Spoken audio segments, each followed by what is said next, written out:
প্রকৃতির ধ্বংসলীলায় পরপর মৃত্যু মিছিল, প্রকৃতির রোষের কাছে অসহায় মানুষ থেকে বন্যপ্রাণ। গত দুদিনের নাগারে বৃষ্টিতে ঠিক এই হাল হয়েছে গোটা উত্তরবঙ্গে।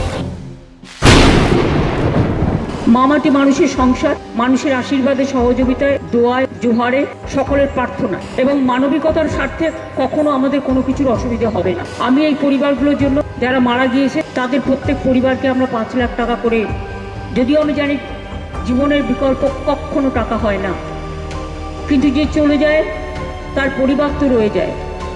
পরিবারগুলোর পাশে দাঁড়ানোর জন্য এটা আমাদের সামান্য সামাজিক কর্তব্য। প্রতি পরিবারের একজনকে স্পেশাল হোমগার্ডের চাকরিও দেওয়া হবে, যাতে পরিবারগুলো নিজের পায়ে দাঁড়াতে পারে। Rescue operation is ever, kits পাঠিয়েছি যাতে তাকে সন্ধান থেকে শুরু করে প্রত্যেকটা এসেন্সিয়াল জিনিস আছে প্রত্যেক পরিবার প্রতি।